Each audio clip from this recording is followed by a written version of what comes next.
apreciar los sentidos que tiene esta palabra, ¿no? Es muy fácil, ahí están las raíces, la etimología de la palabra, que simplemente era un contenido complementario a lo que habíamos visto anteriormente.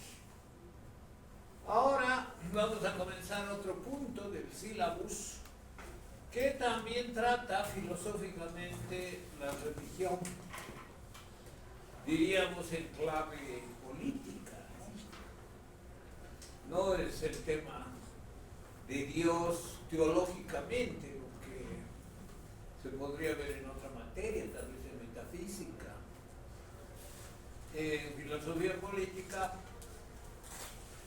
si hablamos de la religión, es considerando su impacto político, es decir, en qué medida la religión ha tenido consecuencias, impacto o una dimensión política de acuerdo a lo que se desarrolló. Y evidentemente un tema de interés es ver la religión en nuestro contexto. ¿Qué significa nuestro contexto en este caso? Significa nuestra realidad social, cultural y también religiosa en nuestro territorio, en nuestro país. Y es por eso que hay esta perspectiva de análisis filosófico referido a la religión y cómo la religión se ha constituido evidentemente en un factor político. Aquí no vamos a tratar de las argumentaciones teológicas referidas a la divinidad o otro tipo de elucubraciones respecto a la teología, sino vamos a ver el sentido político de la religión en nuestro contexto, en nuestra historia, en nuestro ámbito cultural. Y vamos a comenzar por las culturas prehispánicas, es decir,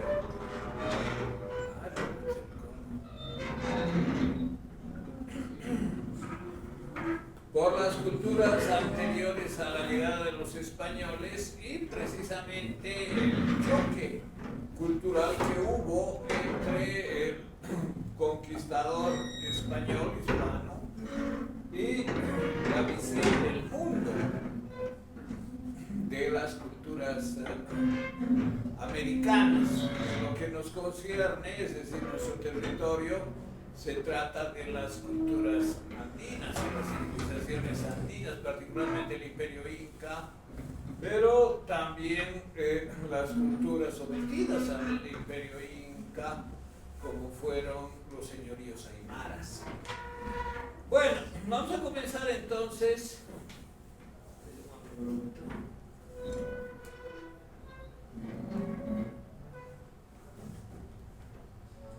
Creo que no sé si se puede ver más pequeño esto. A ver. No, creo que no. Simplemente vamos a ver ahí.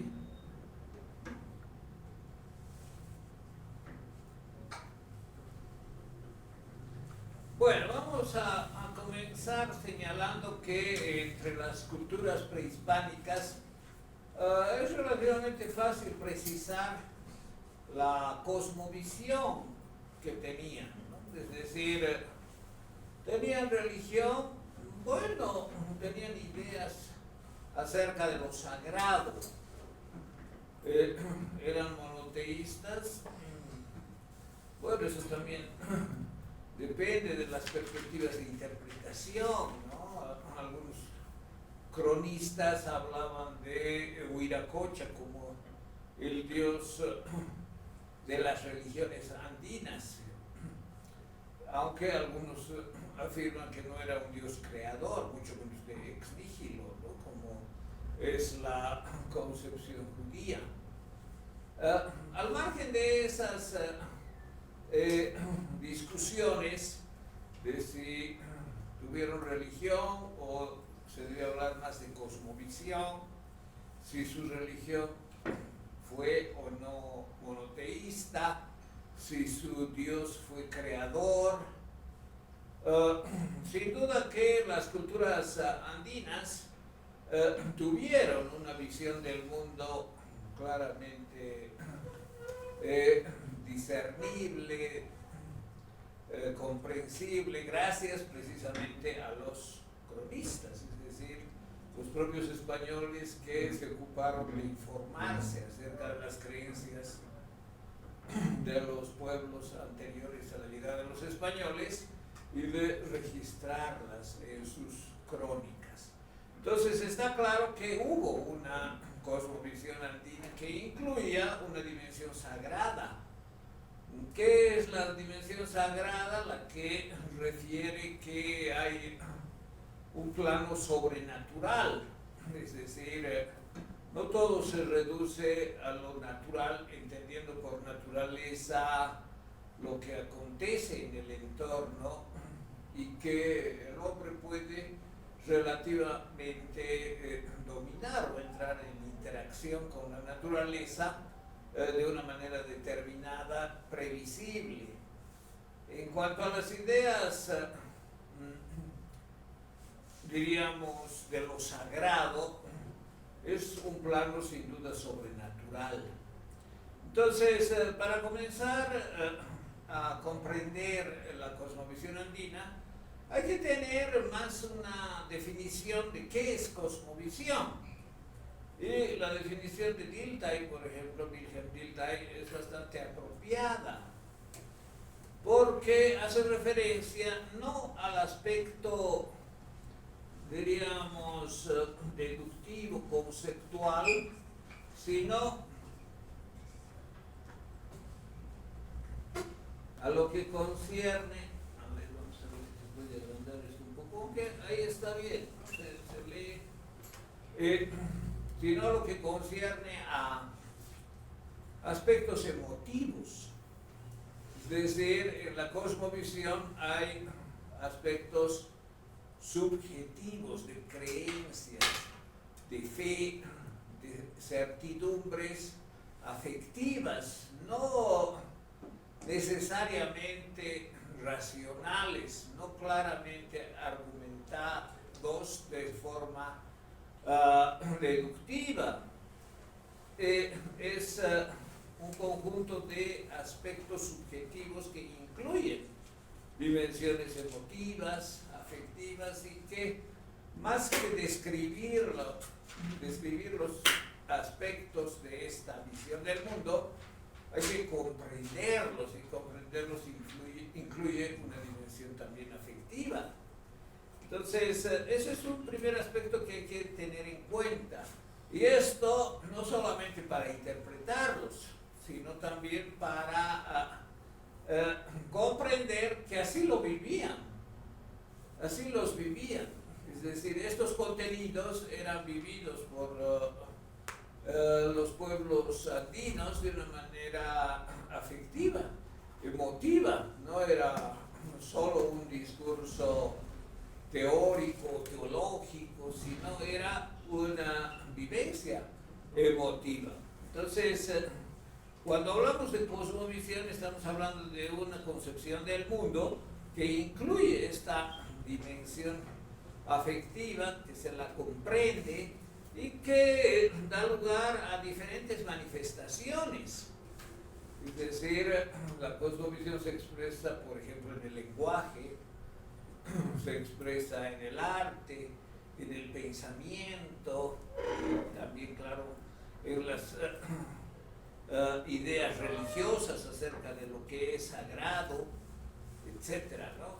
Dilthey habla de tres dimensiones de la cosmovisión, que supone imágenes del mundo, valoraciones de la vida y orientaciones de la voluntad.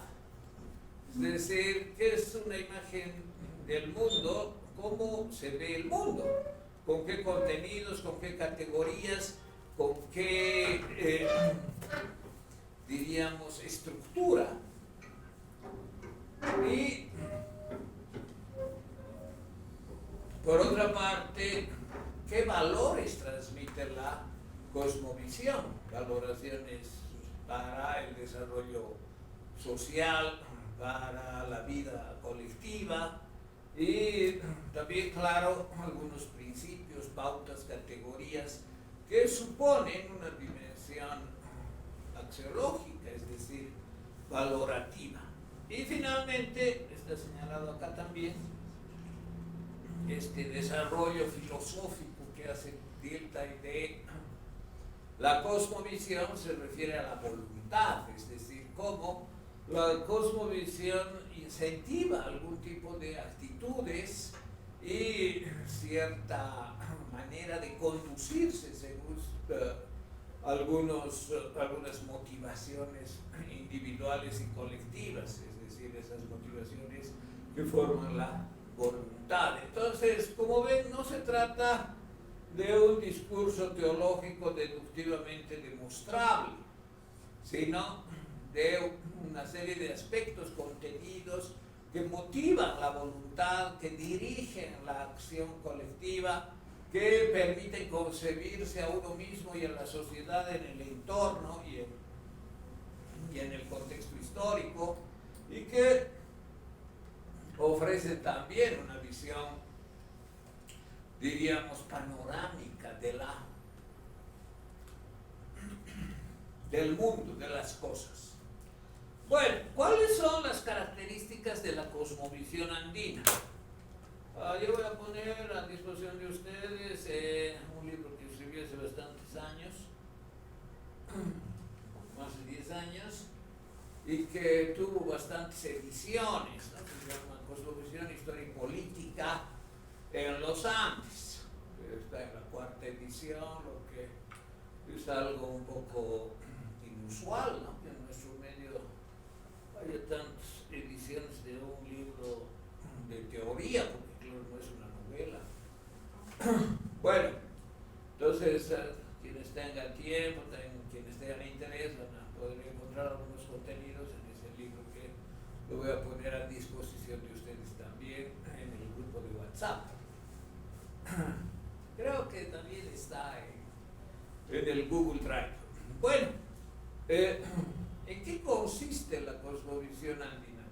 ¿Cuál es la visión del mundo, la manera en que los pueblos andinos, los indígenas antes de la llegada de los españoles, concebían, conceptualizaban, sentían, valoraban una manera específica de ver el mundo? Primero, un espíritu telúrico. ¿Qué significa esto? Que la Tierra por sí misma no hay que considerarla, por decir así, un factor natural más, sino tiene algo sagrado. La Tierra tiene algo que la convierte en sagrada, no es profana. Claro que hay partes profanas de la Tierra, ¿no? Pero lo más importante es que tiene también segmentos, tiene espacios, tiene además momentos, ¿no? Hay cierta unidad, eso dicen los intérpretes, ¿no? De lo sagrado que une el tiempo y el espacio. Entonces, lo sagrado, por decir así, es más sagrado en determinados momentos. No es solo un espacio, por ejemplo, una pacheta, ¿no? Que se considera con un contenido fuerte, sino también algunos momentos que son propicios para efectuar tributo, para efectuar actos de reciprocidad. Ese es otro contenido importante. Fíjense, la Tierra no es solo profana, es decir, no es solo un territorio natural que sirve para la agricultura, para el pastoreo, para dotarse de agua, sino tiene también espacios y también espacios-tiempo, ¿no? Es decir, una unidad de espacio-tiempo que concentra cierto carácter de pesantez telúrica, es decir, de pesantez sagrada, de pesantez, diríamos, metafísicamente densa, desde el punto de vista de ser lugares sagrados. Y cabalmente en esos lugares, en esos momentos, hay que expresar reciprocidad con la tierra. Y esa reciprocidad no es solo, en realidad, con la tierra, como se puede uno imaginar, ¿no? Es decir, el lugar, la composición química que permite cultivar papa, por ejemplo, o cultivar alimento para el ganado, sino esos lugares que son sagrados permiten la reciprocidad en distintas formas. La reciprocidad con la madre tierra, la Pachamama en sentido más general, la reciprocidad con otras deidades y la reciprocidad de los hombres entre sí, que fortalece los lazos de la comunidad andina, de la comunidad indígena. Entonces, hay una visión telúrica y la tierra es el escenario propicio para que en momentos determinados se ofrenden tributos no solo a la madre tierra en un sentido de la tierra física, pero con contenido sagrado, sino también a otras deidades y tributos para que reine la fuerza de la comunidad. Y esa es una categoría esencial de la cosmovisión andina, la reciprocidad. Otra categoría muy importante es la complementariedad, es decir, en oposición a otras visiones que son antropocéntricas y de carácter individualista, la cosmovisión andina es cosmocéntrica, así dicen algunos estudiosos, esto desde hace muchas décadas, ¿no? En el pensamiento peruano, por ejemplo, hay uno que se llama Grillo, que apellida Grillo, y dice eso, ¿no? Frente a la filosofía occidental que es antropocéntrica, la cosmovisión andina es cosmocéntrica. ¿Qué significa eso? Que lo más importante no es el individuo, el hombre ni la comunidad, lo más importante es el entorno natural que incluye a la Pachamama como la tierra sagrada. Y eso debe estar en el centro de la cosmovisión del comunario, es decir, del indígena que vive en comunidad. Pero además no es que el comunario va a ser un tributo, como puede ser una misa dulce o lo que fuera, que seguramente ustedes conocen, sino es imprescindible hacerlo en conjunto, en complementariedad. Y la complementariedad no es siendo chulla, sino siendo pareja. Es decir, la complementariedad es siempre de a dos. Y esos dos forman unidades mayores, como son las propias comunidades. Pero además la complementariedad no es solo social, sino también es como categoría cosmovisiva una categoría que implica la complementariedad de todo. Es decir, por ejemplo, el sol no está solo, se complementa, a veces con la luna, otras veces con la tierra, y así sucesivamente. En el dibujo cosmológico de Santa Cruz Pachacuti, seguramente lo conocen, el sol se complementa con la luna.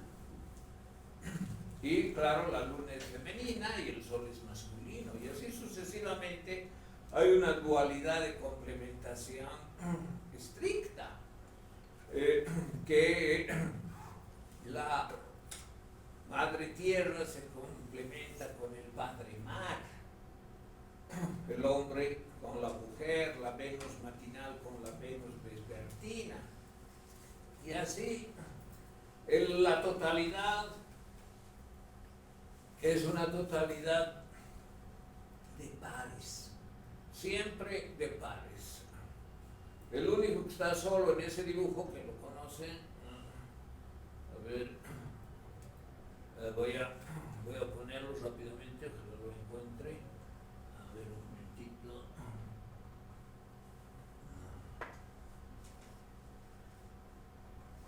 Este es el libro Cosmovisión, Historia y Política, y la tapa del libro es precisamente esta placa, ¿no? Que en Cusco la han reproducido según donde la han encontrado. Es un dibujo que muestra la cosmovisión inca. El dibujo lo hizo un cronista que se llama Juan Santa Cruz Pachacutiyanqui, y en el Templo del Sol del Cusco se supone que existía una plancha de oro con los elementos. A ver, no se nota mucho aquí, pero voy a buscar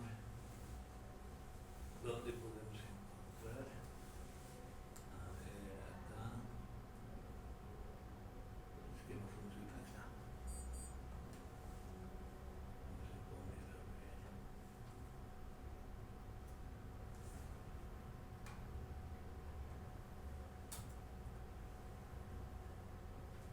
Parece que esto no lo encuentra.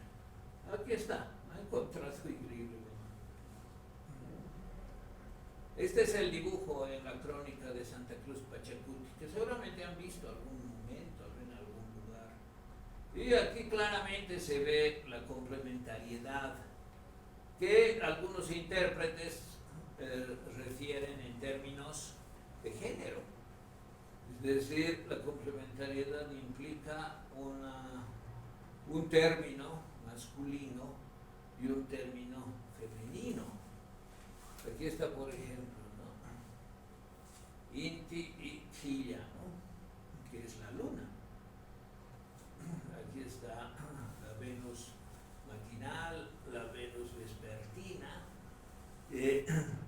Está, bueno, en el dibujo dice no Pachamama, ¿no? Sino Mamacocha y Pachamama, que, bueno, se entiende que es la tierra y el mar, hombre y mujer, y otros componentes del dibujo, ¿no? El granizo con el rayo, el verano con la niebla, y aquí Urcorara, ¿no?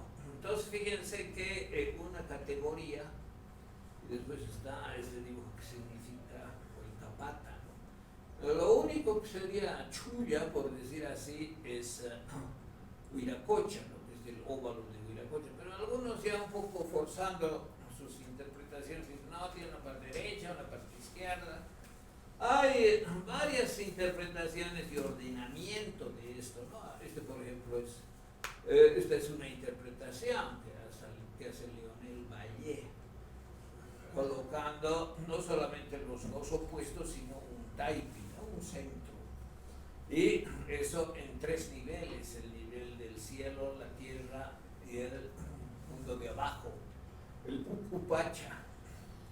Y claro, organiza todos los componentes en un orden perfecto, que el cronista habría tomado de lo que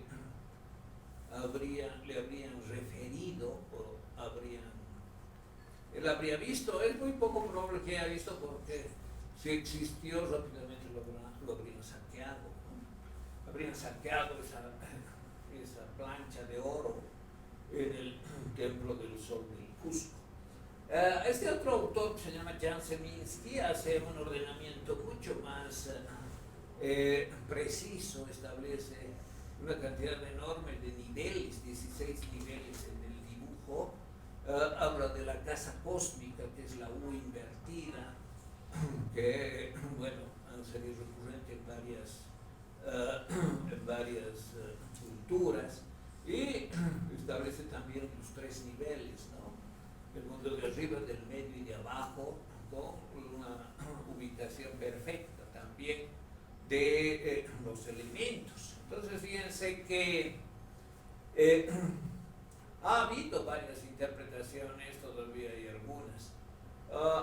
Una antropóloga, de quien yo tuve la suerte de ser estudiante en Estados Unidos, que se llama Irene Silverblatt, hace también un estudio desde la perspectiva genérica, es decir, ella es la primera en realidad en establecer cómo en el dibujo habría una complementariedad de género, el Sol con la Luna, la Venus matinal con la vespertina, acá la columna de la derecha es la femenina, la de la izquierda es la masculina, y desde el creador, que sería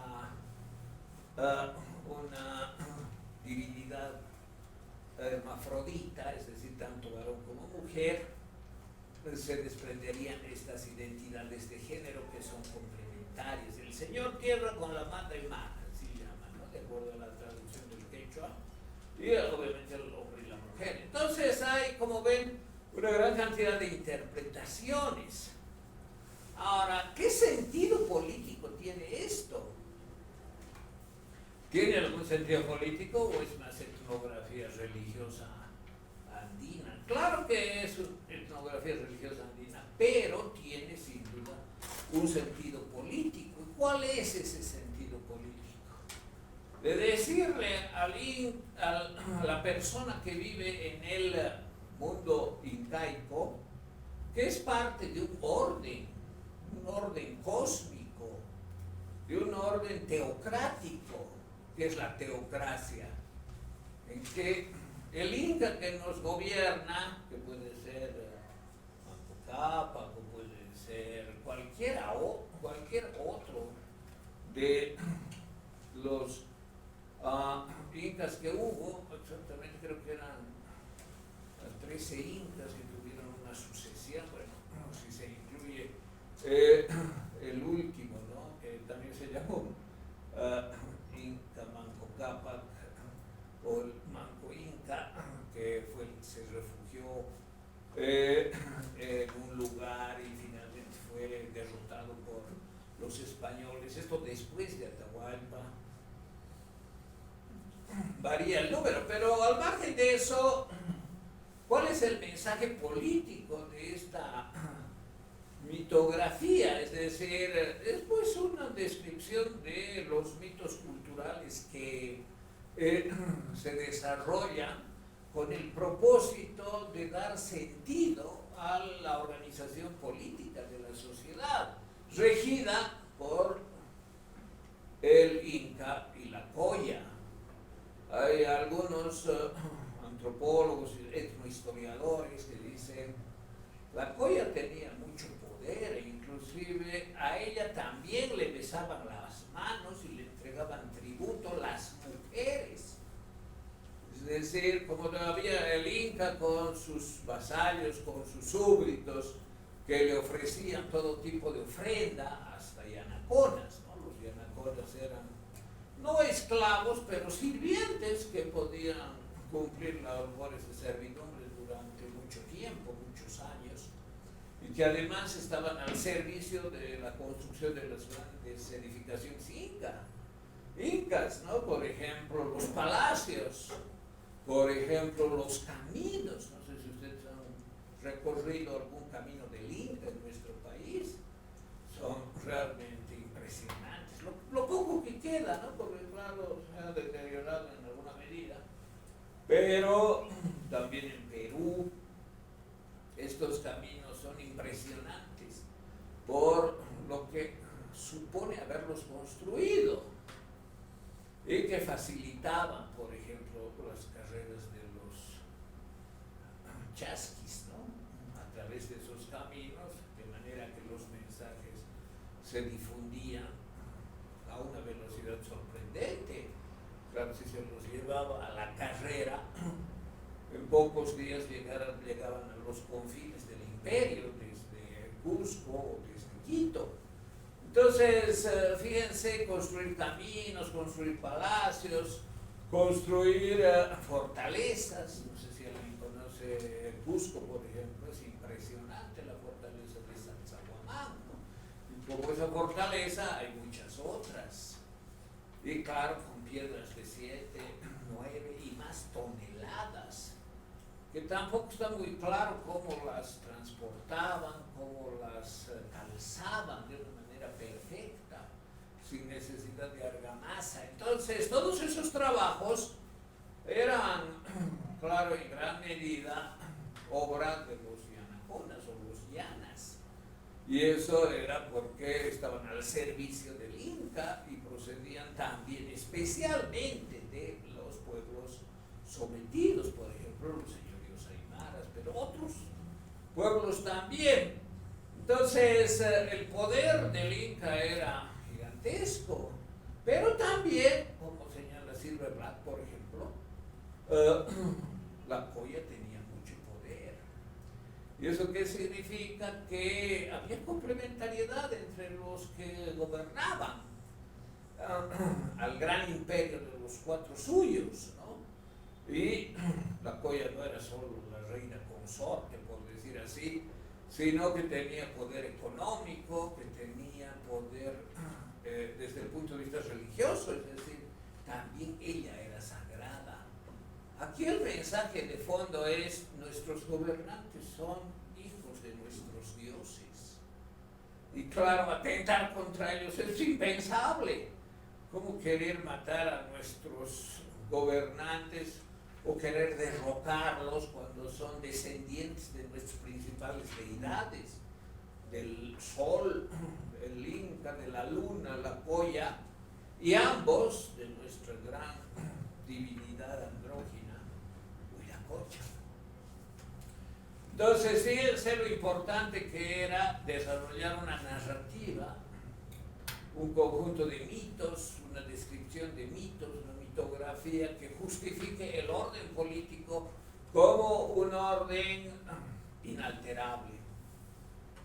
Ahora, claro que hubo algunas rebeliones, intentos de tomar el poder, cambios que no seguían la línea sucesoria, sí, pero eso, digamos, eran vicisitudes. Aquí estamos hablando de la imposibilidad de alterar el orden político con argumentos religiosos, míticos.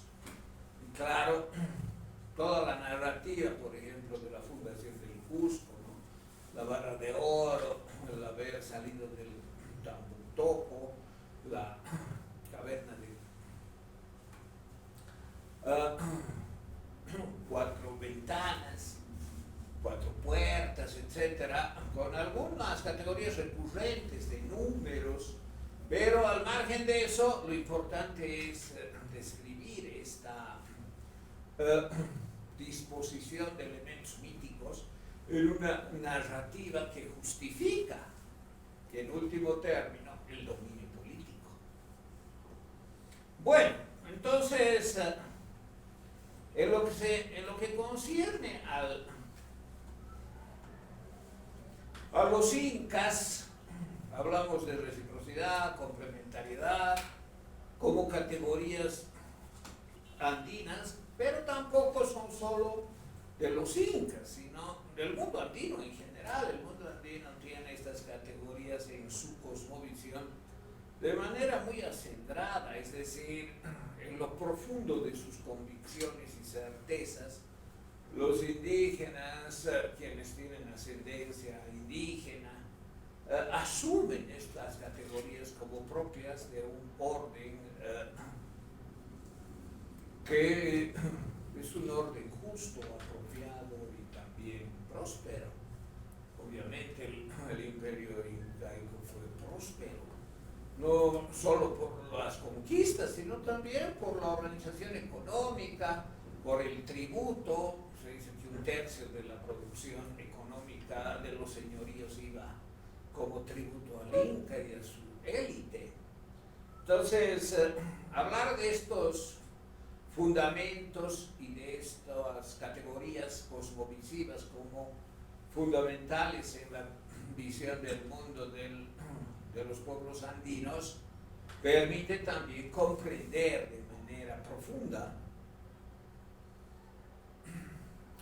el orden y la acción política.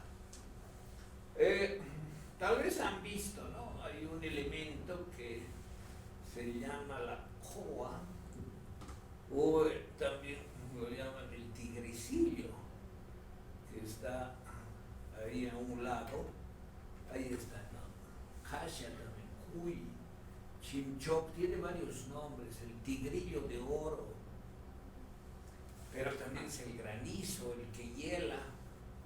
Ese es como el peligro latente en toda estructura ordenada, ¿no? Entonces no es que desconocen que exista eso, saben que existe y está como solapado, atentando contra el orden constituido. Por ejemplo, el granizo. El granizo es pues un riesgo grande, porque en cualquier momento el granizo puede destruir una trabajosa plantación, un trabajoso cultivo que ha llevado meses cuidarlo, etcétera. Y bueno, puede quedar bastante estropeado, ¿no? Entonces, hay también ese factor disruptivo en la cosmovisión andina. No es solo un discurso de complementariedad, de sucesión en cuanto a ascendencia simbólica o cósmica de los propios dirigentes. El Inca, la Coya, no es solo un mundo de producción y abundancia. Esa es la Colcapata, que también son los depósitos, ¿no? de maíz, de papa, sino también el reconocimiento de que hay otros factores que pueden dar lugar a cambios. Entonces,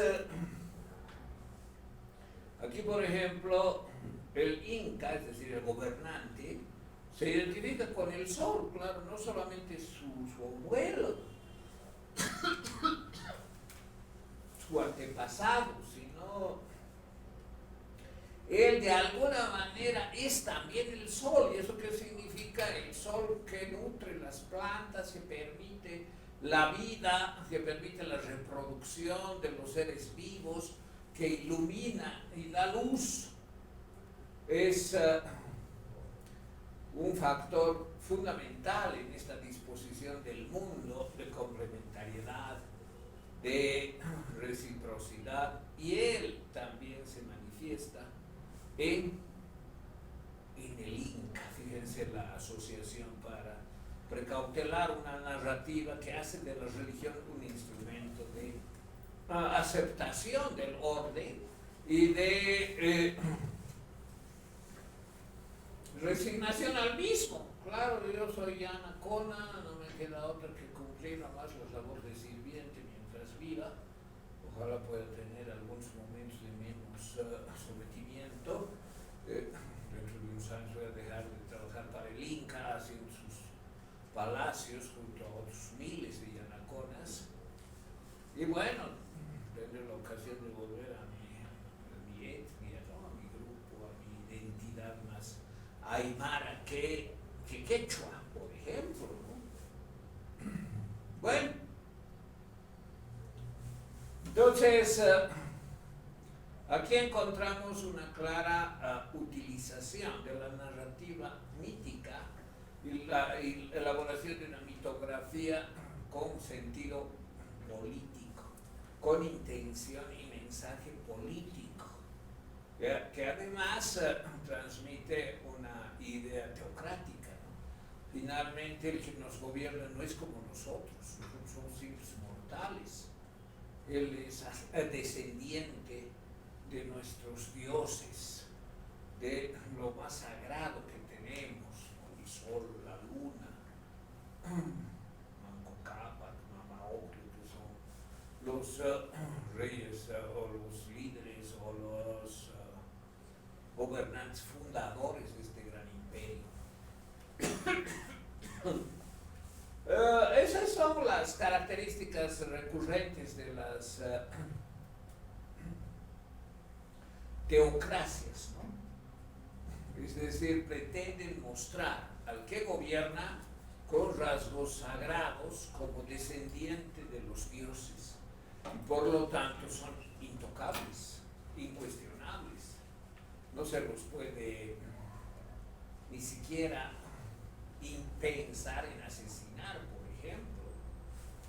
Ahora que hayan algunos cambios, se da pues entre esa élite, ¿no? La élite de los descendientes, que a veces parientes que buscan, urden, pues, bueno, pero es parte de su dinámica propia de esta gente superior a nosotros. Hay esa connotación, ¿no? Y como en general en cualquier teocracia, también en el imperio incaico, de usar los mitos de carácter religioso, es decir, que conciernen a fuerzas sagradas divinas, para condicionar actitudes, prácticas políticas. Ahora, claro, esto muestra que esas narrativas, sí, los incas eran totalmente solidarios con los aymaras, sí, había una vida romántica y feliz de todos, no había sometimiento de los aymaras, por ejemplo, no eran los únicos aymaras eran de joya suyo, ¿no? Pero en los otros suyos había otros pueblos sometidos también a los incas. Esas narrativas románticas que quieren mostrar los pueblos prehispánicos como pueblos sin diferencias, sin sometimiento, sin guerras, sin dominio, sin situaciones totalmente criticables, ¿no? El yanaconazgo ya hemos visto. El mitimayazgo, ¿qué era el mitimayazgo? Ya que los hemos sometido en la guerra, los vamos a trasladar. Vamos a trasladar a un grupo a esta comunidad, así los dispersamos. ¿Qué pierden? Pierden todo. Pierden su idioma, pierden sus costumbres, porque van pequeños grupos a otras comunidades donde tienen que aprender, donde tienen que adaptarse, tienen que estar sometidos a nosotros, obviamente. Entonces, este mitimayazgo, que era esta estrategia de traslado de los pueblos sometidos, disgregándolos para que no se levanten, porque claro, si son forasteros en otros pueblos, difícilmente van a ser los líderes de una nueva revuelta contra los incas. No, el mitimayazgo era una medida muy inteligente, sin duda, para mantener el poder. De lo que se trata es del poder. Y el poder está asociado con el tributo, está asociado con los servicios que deben brindar los sometidos al Inca. Y había otras prácticas, ¿no? Por ejemplo, la capacocha. No sé si conocen, que eran sacrificios humanos de niños en honor al sol. ¿Y quiénes eran? Eran niños de la nobleza, es posible, pero también eran niños de los pueblos sometidos, que también debían dar tributo con vidas humanas para sacrificios humanos. Y esto fue brutal, no tanto entre los incas, sino en Mesoamérica, ¿no? Los mayas hacían sacrificios humanos por centenares y miles de prisioneros, abriéndoles el corazón y sacándoles el corazón todavía latiendo. Entonces, esas narrativas románticas que ahora todavía hay en nuestro país, especialmente por ignorancia de no haber leído las crónicas, porque además cada vez se hacen nuevos descubrimientos, ¿no? Ha habido hace algún tiempo, poco tiempo, un descubrimiento de restos de niños sacrificados.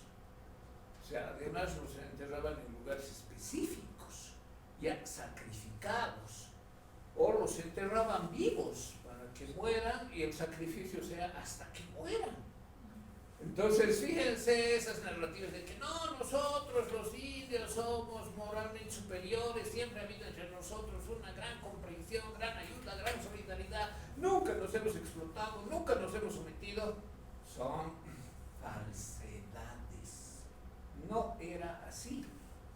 Y la religión y los mitos servían para dar cohesión a su narrativa de ser superiores. Claro, nosotros los indios somos superiores a ustedes, los hemos sometido. Y claro, también había que reconocer a los líderes locales, ¿no? Beber con el Inca, beber chicha, significaba ya somos aliados. En realidad no son aliados iguales. El señorío, el señor que bien bebe con el Inca, reconoce sus sometimientos, reconoce sus obligaciones, reconoce sus tributos. Entonces, y eso está en las crónicas, ¿no? Es decir, los españoles no se inventaron eso, no estaban escribiendo novelas. Los que escriben novelas son los que hacen esa narrativa romántica de una gran comunidad de pueblos andinos.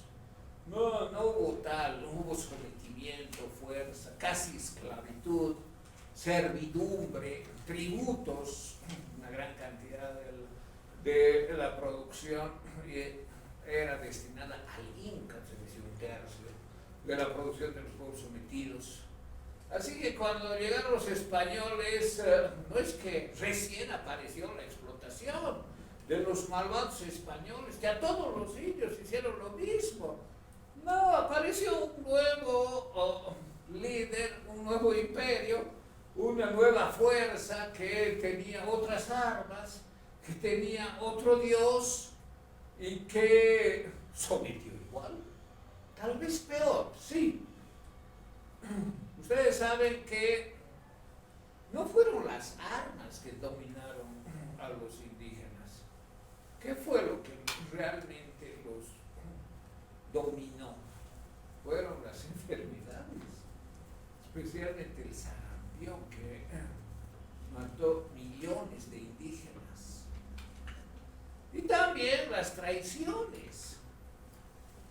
No es que todos los indios estaban unidos contra unos pocos españoles. Absurdo que pierdan, ¿no? Por muy novedosas y tecnológicas que sean sus armas, por más que los indios nunca hayan visto el caballo ni el arcabuz y queden estupefactos frente a lo mortífero de las armas y de ese animal que tenía dos cabezas, así llaman, ¿no? El jinete y el caballo. Un animal de dos cabezas. Bueno, no fue eso también ayudó sin duda. Pero la principal causa fueron las enfermedades, porque los indios no estaban protegidos biológicamente. Los españoles sí, tenían anticuerpos contra los gérmenes. Y algunas pocas enfermedades mataron millones, mucho más que las victorias militares. Y bueno, aparte, las traiciones. ¿Cómo llegaron los españoles al Cusco? Porque además lo hicieron por senderos secretos, por la traición de los cañaris. No fue que, bueno, vamos por lo que está usualmente establecido, y así un puñado de oro sometió a un imperio de millones. No se sabe cuánto tenía el imperio inca, ¿no? Cuando llegaron los españoles hacia 1530. Algunos dicen 3, 4 millones, otros dicen 14, 15 millones, todo depende también de sus proclividades, ¿no? Algunos quieren remarcar el carácter del indígena como pobres indios que fueron maltratados, humillados, sometidos por estos malditos españoles. Dicen más. Pero sea como fuere, las enfermedades los mataron. Y obviamente los españoles también fueron crueles. Vamos a ver ahora quiénes eran los españoles y cómo vivía España a fines del siglo XV, es decir, 1492, el descubrimiento de América, y se producen los movimientos demográficos de Europa sobre América para someterla, tanto de españoles como de portugueses, y en el norte, obviamente, de ingleses, ¿no? Entonces, España no era una nación homogénea. Había una composición híbrida también de, por ejemplo, árabes, ¿no? El mismo año 1492 se supone que los reyes católicos expulsan a los últimos moros, ¿no?, que habían ocupado la península ibérica desde el 700, motivada por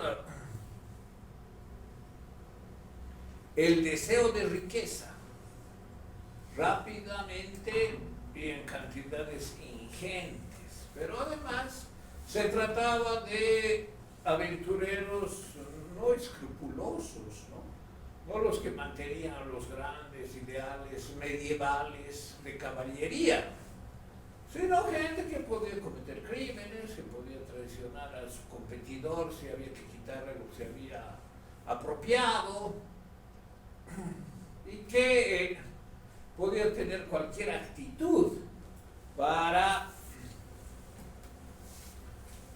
enriquecerse, pero además querían obtener títulos, ¿no?, que les permita también el enriquecimiento, y ese es la otra cara, ¿no? No tanto del aventurero sin ningún escrúpulo que puede matar a mansalva y que puede traicionar a su compañero de armas, sino del que quiere asentarse, ese es el súbdito, ¿no? Y lo hace esta tarea de conquista por la mayor gloria del rey, por aumentar el dominio de la Santa España, por dar lugar a este hogar de gente pura y limpia de España, que se asiente, que se expanda por el Nuevo Mundo, siendo sus gobernantes, claro, siendo los virreyes, los más grandes empoderados por la expansión del imperio español en América, son los virreyes, ¿no? Pero es toda una estructura enorme, compleja, con gobernadores, auditores, las audiencias, por ejemplo, ¿no? Y una burocracia enmarañada, dificultosa de entender, totalmente burocrática, y que daba lugar a que muchos tengan mucho poder, y basándose en qué, en la expropiación de la riqueza de los indios, pero además con el sometimiento de los indios, ¿a través de qué? De la encomienda y de la mita, de la que hemos hablado la anterior vez, ¿no? La pugna entre Ginés de Sepúlveda y Bartolomé de las Casas. Entonces, la otra cara era la del súbdito, que realizaba esta empresa para el Estado español, es decir, para el rey de España, como su súbdito, para aumentar su poder y riqueza y que le toque lo que le corresponda, desde títulos, ¿no? Ser virrey, fíjense, qué importante, ¿no? Como el virreinato del Perú, o la audiencia del Río de la Plata. Entonces, son los conquistadores que pugnan por ampliar el poder del gran imperio español como el imperio más grande del mundo. Y claro, si tengo la suerte de descubrir que lo hace, es decir, conquista América por la mayor gloria de Dios, el cura que evangeliza, ¿no? Que no permitía que Hernán Cortés, por ejemplo, matara a los aztecas sin antes bautizarlos. No, ¿cómo vas a matar a estos pobres indios? primero los bautizaremos, mándalos después y su alma se irá al cielo. Entonces, fíjense, esa era la labor, ¿no?, del cura, dar una legitimidad espiritual a los hechos horrendos de la conquista. Entre los hechos horrendos era, bueno, lo de las enfermedades no fue algo premeditado, no es que llevaron contagiados para que destruyan el nuevo mundo, los indígenas, sino algo que ni ellos mismos premeditaron, sino que vieron lo que sucedió. Pero otras cosas sí, ¿no? Utilizar el caballo como una arma táctica, o utilizar perros de presa, ¿no?, en las batallas, que destruyan a los indígenas, que los devoren en vida, que los asesinen así. Es decir, llegaban a esos extremos, ¿no?, descuartizando con sus sables a los bebés. Es decir, esas acciones extremas de los aventureros, de los súbditos, de los soldados, de quienes representaban la fuerza del Imperio Español, y en eso, claro, hay que ser objetivo, señalando que tuvieron esas acciones extremas. También contrastaban con el proceso de sometimiento. Ahora, ¿qué supuso el sometimiento? En primer lugar, la extirpación de las idolatrías. ¿En qué consistió la extirpación de las idolatrías? En hacer desaparecer todo contenido, imagen, lugar que tenga remembranza de la religión anterior. Fíjense, uno dice, bueno, ¿cómo se han ensañado esto con la religión? ¿Por qué nos han dejado? No, pues la religión había que destruir la antigua, ¿no?, la de los indios. Y había que imponer la nueva religión monoteísta, cristiana, y además catequizar. Y hemos visto la disputa. ¿Por qué ganó Bartolomé de las Casas, el cura Montesinos, Antonio Montesinos? ¿Por qué ganaron contra Ginés de Sepúlveda? Por razones políticas. Es decir, políticamente nos conviene justificar la conquista y empezar el coloniaje, porque así tenemos razones que muestran que lo que hacemos está bien, es parte de la voluntad de Dios y es para beneficio de estos indios recibir la catequesis, recibir la evangelización, salvar su alma, aunque después los matemos, o se mueran de hambre, o se mueran enfermos con las enfermedades que trajimos, o se mueran trabajando, no importa, pero ya tienen su alma salvada. Y eso, claro, justifica lo que hagamos con ellos. Tampoco nos vamos a exceder, ¿no? A los rebeldes sí los vamos a escarmentar.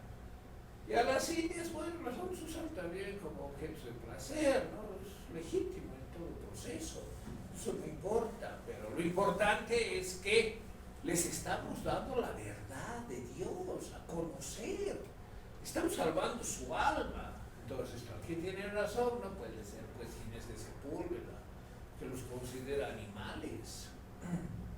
Debe ser Bartolomé de las Casas, Antonio Montesinos.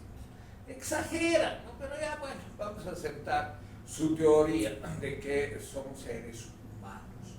Y los vamos a tratar, obviamente, desde arriba, como inferiores que son. Y como inferiores que son, les vamos a dar la verdad de la religión de Dios para que salven su alma. Y por ese gran servicio que les estamos dando, que vivan toda su vida trabajando para nosotros es poco. Entonces, así tenía sentido la encomienda, la mita. Bueno, ¿qué es la extirpación de las idolatrías? Hacer desaparecer cualquier rastro de la religión anterior. Entonces, fíjense, eso es sumamente importante en un proceso de conquista. Es una dimensión, ante todo, política. No, pues es religiosa. Claro que es religiosa, pero tiene un sentido y una finalidad política. Entonces, todo lo que se pueda destruir hay que destruir, quemar, saquear, fundir. Se dice que la placa de Coricanchi fue fundida. Claro, esto no nos sirve como está. Además, tan feo que representará, lo vamos a fundir. Lo fundieron y lo saquearon. Y así tiene cantidad de expresiones de la cultura material inca. ¿Qué era lo que no podían destruir? Los monolitos. Entonces ya vamos a extirpar este monolito. ¿Cómo vamos a extirpar este monolito? Le vamos a tallar una cruz. Y hay monolitos que tienen tallada una cruz. Ahora ya es la cruz del cristianismo, está por encima de este ídolo pagano de piedra. Y bueno, los templos también, ¿no? Algunos los saquearon, los desmantelaron, sacaron sus piedras, eso pasó en el Cusco, por ejemplo, para construir las iglesias, o los modificaron para construir las iglesias del cristianismo. Entonces, ese fue el proceso de extirpación de las idolatrías, de hacer desaparecer cualquier contenido de la religión inca para que se impongan los contenidos del cristianismo. Pero además, como un gran servicio que crea deuda y que hay que pagar. Bueno, también, pese a que los españoles, por ejemplo, difundieron o elaboraron sus diccionarios, ¿no? Un cronista como Santo Domingo o Bertonio han elaborado los diccionarios de la época del siglo XVI, del quechua y de la aymara, que son obras magníficas, ¿no? Porque muy sistemáticas.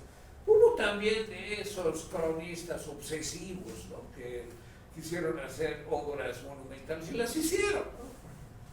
Del quechua, de la aymara, diccionarios del siglo XVI. Claro, estos hechos no son leer ni escribir porque no, su cultura es así, pero recogieron los testimonios, crearon un alfabeto cuestionado después, pero no importa.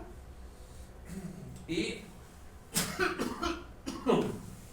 publicaron sus diccionarios. Entonces, pese a haber hecho eso, había que castellanizarlos. Claro, como hacían los incas con el mitimayazgo, había que aplastar su lengua, tanto como su religión, porque la lengua es también un vehículo de identidad y hay que evitar eso. Entonces, los españoles utilizaron muchos medios, fueron sumamente crueles, destruyeron la cultura material de los pueblos sometidos y llegaron a situaciones extremas, ¿no? Descuartizando niños, violando salvajemente a las mujeres, haciendo torturas a los líderes, y eso como parte de la guerra. Próximo contenido que vamos a ver dentro de una semana, tal vez un poco más, es la guerra y la política. Claro, también se incluye esto. Aquí está alguna referencia a López de Gomara, ¿no? Historia de las Indias, lo que les decía. Esto voy a saltar porque ya les expliqué lo que grita, ¿no? Aquí está, venganza. ¿Por qué? Porque ha tirado las escrituras al suelo. Aquí está, la ayuda de los soldados cuando la Biblia es arrojada al suelo. ¿Cuál fue el resultado de la conquista? Claro, terminó el dominio inca, obviamente. Algunos traidores gozaron de esta derrota inca, digo, de los pueblos indígenas, ¿no? Especialmente en Mesoamérica hubo pueblos íntegros que se aliaron a Cortés y que invadieron Tenochtitlán para destruir el poder azteca. Aquí también hubo algunos traidores, ¿no? Entonces esa narrativa romántica, claro, también para la poesía, ¿no? La poesía de Tamayo, por ejemplo. Y se derrotó la cosmovisión indígena, se impuso una religión nueva, foránea, monoteísta, sin justificación teocrática, que gobierna, no es el nieto de Dios, ¿no? Por decir así, o el bisnieto de Dios, como era la cosmovisión indígena, pero también nuestro rey que vive en España es rey por la gracia de Dios. O sea, tan diferente no fue la narrativa, ¿no? Porque nuestro rey lo es por la gracia de Dios. Y claro, el Papa, aunque en esa época era la época de los peores papas de la historia de la Iglesia, por ejemplo, Alejandro VI, vergüenza universal. También son los vicarios de Cristo, es decir, son la expresión de la Iglesia fundada por Pedro y que Jesús le encomendó. Entonces hay también cierta connotación en la política y el discurso político que refiere a la religión, que refiere a Dios. Eso no es tan diferente, no es extraordinariamente diferente de la narrativa de Manco Cápac, la vara de oro, el Tambutoco y la tierra donde se hunde, y él, sus hermanos y sus esposas, son 4 hermanos con 4 esposas, que además son sus hermanas esposas,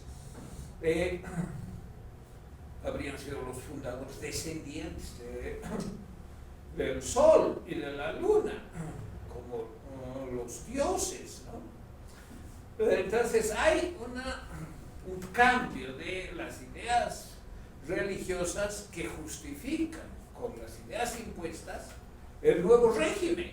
Es decir, el régimen impuesto también tiene connotaciones religiosas. No es un régimen de imposición basado en una narrativa solamente, podemos decir, laica, ¿no? Bueno, ahora no ustedes el poder y ustedes se someten, ¿no?